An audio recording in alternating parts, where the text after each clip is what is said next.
All night, I dreamed of grilled meat.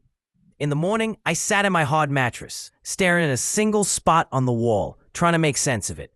In my waking state, I understand. I don't need meat. My diet provides enough plant-based protein, my body lacks nothing, and my mind agrees. But somewhere deep inside me, an insatiable predator lurks. It bypasses rational arguments, sneaks into my dreams, and devours steaming roasted meat with desperate greed. If my mind is so easily manipulated, what about everyone else? How much of us runs on autopilot unconsciously? All right, sugar, alcohol, nicotine, caffeine, meat. We are surrounded not just by substances, but by an entire ecosystem of dependencies. Talking heads like Joe Rogan insist that without meat, you'll become a pathetic wreck. But tell that to Guruji, who at 60 stands motionless in Mayurasana, holding his entire body weight on bent elbows, pressing them into his iron-hard stomach. Have we been deceived about this too? Or do we simply refuse to think about the suffering of animals? What have we become, humans? Imagination is not just the ability to picture the non-existent. Neuropsychology proves that the images created in our imagination activate the same brain regions as real experiences. In my dream, I was eating meat, and my nervous system responded as if I were actually chewing it. Where is the boundary between the imagined and the real if the body reacts the same way? I am ashamed to talk about it with Guruji.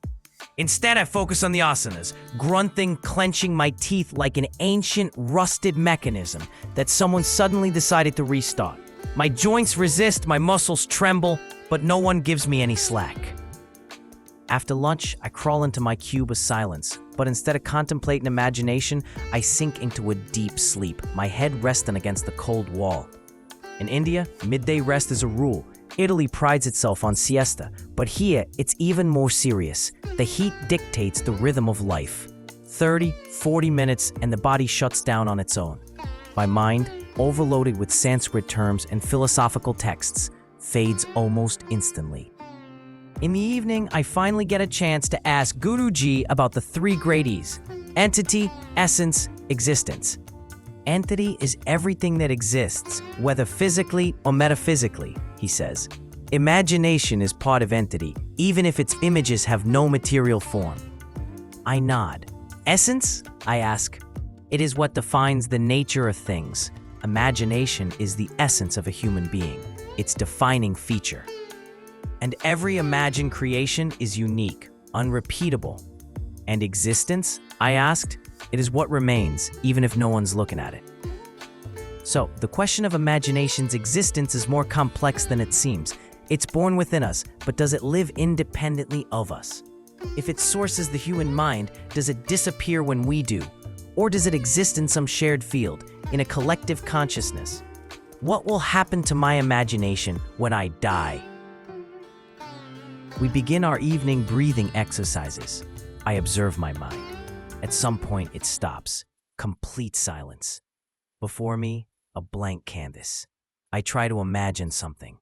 The canvas turns blue, and suddenly, an image of Shiva from the ashram altar appears. Why? From where? Why not Christ? Not Buddha, but him. Maybe my mind is not just an autonomous mechanism, but something more. Maybe it's just a browser, connecting me to the shared imaginary space of this place. A collective unconscious, a field of images available to anyone who closes their eyes and turns off their mind. Next time, I'll try to observe more closely the very moment the image appears. The week passes like a single day. My body aches more and more, resisting, breaking down. My sleep is shallow, fragmented. I wake up in the middle of the night and can't fall back asleep. And during the day, flashes of heat, dizziness, weakness. I realize this is not just exhaustion. This is withdrawal. American medicine had generously fed me pills, painkillers, antidepressants, sleeping aids, tranquilizers. I never even considered how deeply they'd embedded themselves into my body. Now I am without them, and my body protests. Slowly, I begin to understand. Addiction's not just chemistry. It's habit, lifestyle, a script that repeats itself over and over.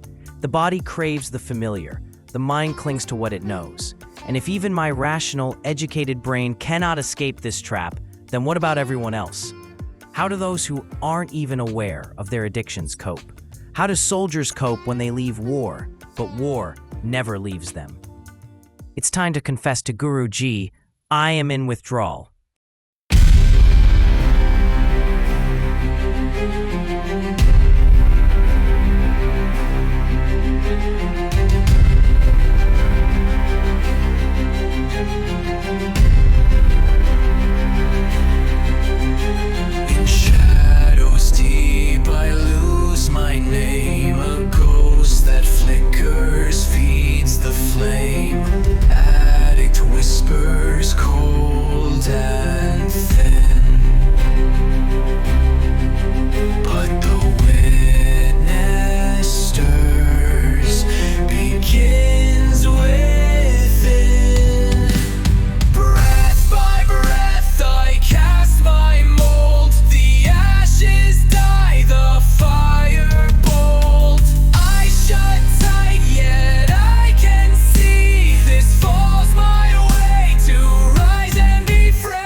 But now there's still, the beast is quiet, bent to will, a hollow shell. I used to drown, now I'm carving thrones from falling crowns.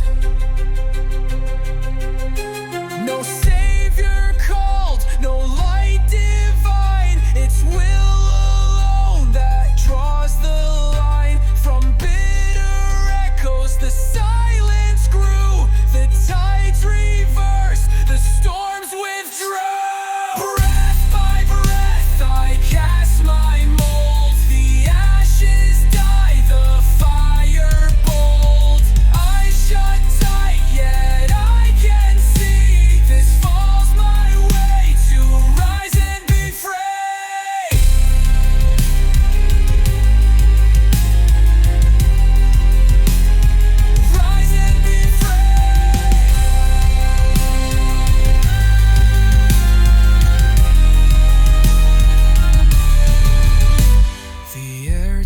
Clean, though lungs did burn, each broken piece I start to turn. No more abyss, no tether tight, the attic fades, I find